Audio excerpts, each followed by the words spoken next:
Have you ever wondered how a brand should respond when an influencer partnership suddenly turns toxic right before a major product launch?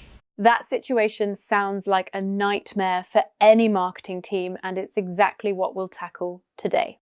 Welcome to BEC Case Study Briefing, the podcast where we turn realistic workplace problems into practical speaking practice. Today's episode is called The Influencer Backlash. Protect the brand, pause the campaign, or end the partnership. We'll break down a real-world business crisis, compare possible solutions, and give you model answers and useful phrases for the BEC exam. Here's what's coming up. First, you'll hear a business case study.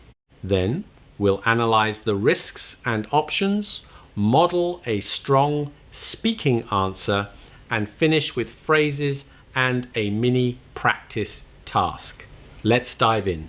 BrightPath Fitness is a growing company that sells fitness equipment and online training programs. Last month, it signed a 6-month promotional agreement with a well-known social media influencer. At first, the campaign drove strong sales. But now, the influencer has posted several offensive comments on a personal account, and backlash has started. Customers are criticizing BrightPath for continuing the partnership, and 2 major retailers have demanded an explanation. The management could 1. End the contract immediately, 2. Pause the campaign while they investigate, or 3. Continue the partnership but publish a statement distancing the company from the comments. Cancelling could involve a big financial penalty, but doing nothing could hurt the brand.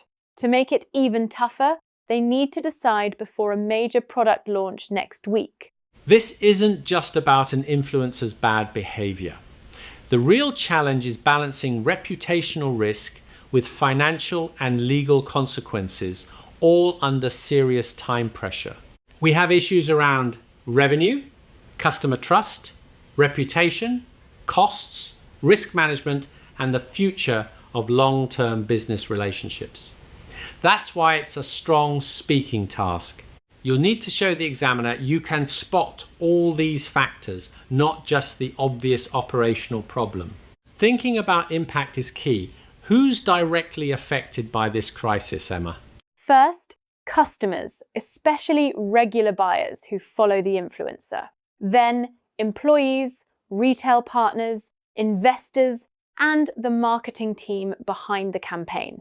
And of course, the influencer whose career is now at risk. Exactly. When you answer, highlight these different perspectives. Examiners love that kind of detailed analysis. If I had to pick one priority, I'd say protecting the credibility of the BrightPath brand is essential. But management also needs to check the contract and communicate carefully. Good. And for the exam, remember to connect the main risk loss of trust to potential financial losses and retailer relationships. Don't just focus on the PR angle. So, the first option is to end the partnership immediately. The main advantage? It sends a clear public message that the company won't tolerate offensive behavior. A useful BEC phrase here is, this option would allow the company to take a clear public position. That could reassure customers and retail partners before the new product launch. However, the potential cancellation fee could be high. There's also the risk of a legal dispute if the contract isn't clear about conduct, and rushing could actually create more negative publicity. So, the company might protect its reputation, but lose money and get stuck in court. Exactly. In the exam, always show you understand the trade-offs, not just the immediate benefit. Option 2 is to pause the campaign while the company investigates. This is a cautious move. The advantage is that management gains time to check the facts, review the contract, and get legal advice before acting. Plus, no new content appears while the controversy continues. Perfect. A professional phrase. A temporary suspension would reduce the immediate reputational risk while allowing the company to make an informed decision. But some customers might see it as indecisive or think the company is avoiding responsibility. Right? And that's why clear, factual communication is essential. A short public statement should explain the pause without making promises. Option 3 is to continue the campaign but publish a statement distancing BrightPath from the comments. Financially, this is the least disruptive. The company avoids penalties and keeps the influencer's audience unless the backlash grows. It might even work if the comments were misunderstood or not as serious as they seem. True. And you could use, compared with immediate cancellation, this approach would create less financial disruption. But the reputational risk is much higher. Customers could see the statement as weak. They might not believe BrightPath really disagrees with the influencer. Exactly. Continuing the campaign could damage customer confidence, market share, and long-term relationships. Delaying tough action often backfires in a competitive market. So which option is best? It seems like each has serious risks. I'd recommend a balanced approach. Pause the campaign immediately. Review the facts and contract and communicate clearly. Then, if the review confirms serious misconduct, end the partnership before the product launch.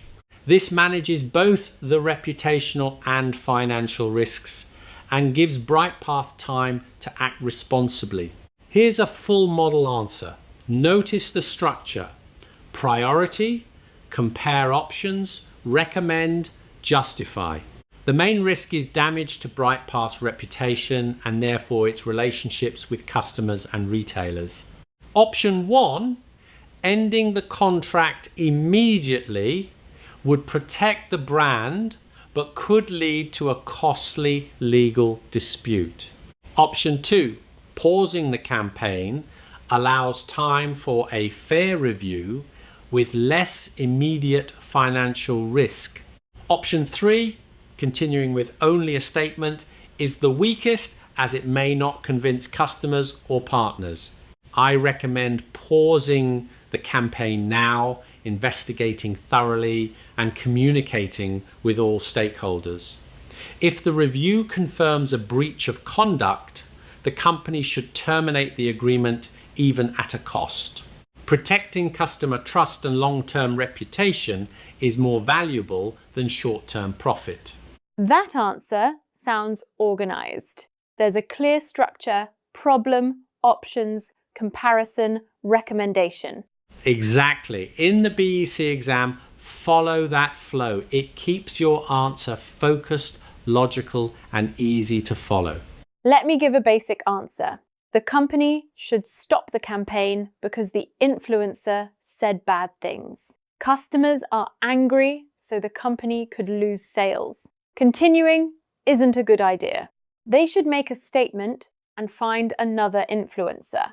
That's a start, you've stated, the problem and a solution, but it's too simple. It doesn't compare options, lacks business vocabulary, and doesn't explain the reasoning. Here's an upgraded version. BrightPath should suspend the campaign immediately due to the risk to customer trust. Cancelling straight away may send a strong message, but the company must first review the legal consequences. Continuing could save money in the short term but would harm the brand. I recommend pausing all promotions, releasing a factual statement, and conducting a rapid investigation.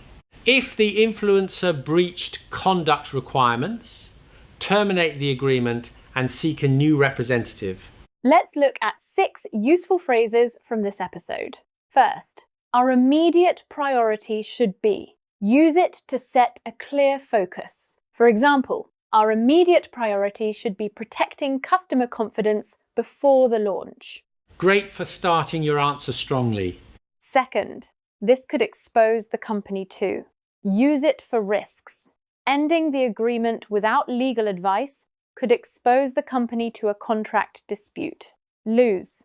especially helpful with financial or reputational dangers. Third, compared with the alternative. For comparison, compared with continuing, a pause gives time to review the situation. Moves your answer from listing options to evaluating them. Fourth, I would recommend this approach because.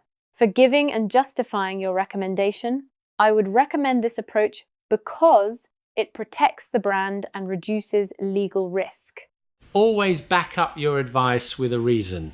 Fifth, I can see the benefit, but I am not convinced that. For polite disagreement, I can see the benefit, but I am not convinced that this would address the reputational risk. Shows you're professional and collaborative, not argumentative. Sixth, to summarize, we have agreed to. Use it to close a task. To summarize, we have agreed to suspend the campaign and review the contract. Ready for a quick practice? Imagine you're a BrightPath manager. The marketing director wants to continue at the influencer campaign. Cancelling could cost £50,000. Respond by 1, explaining the main business risk, 2, comparing continuing versus suspending, and 3, recommending the best course with a practical next step. Use at least 2 phrases from today's episode. Pause the podcast and answer now. I can see the financial benefit of continuing the campaign, but I am not convinced it's best for the company. Our immediate priority should be protecting customer trust, especially with a product launch next week. If we keep working with the influencer, people may think we support the comments, risking bigger losses later. Compared with continuing, pausing, the campaign buys us time to review the facts and contract, and avoids new controversy. I recommend pausing now, asking legal to check the cancellation terms, and publishing a statement that the campaign is under review. To summarize, we should put the brand first and decide finally after investigating. So, what should you remember? First, a reputational crisis demands both quick action and careful judgment. Don't rush, but don't delay too long either. Second, a strong exam response compares risks and options, not just listing them, but evaluating and making a reasoned recommendation. Third, clear business vocabulary like customer trust and market share shows professionalism. Your next step, practice framing your answers with structure, priority, options, comparison, recommendation. And remember these 2 phrases. Our immediate priority should be, and I can see the benefit, but I am not convinced that. End of briefing.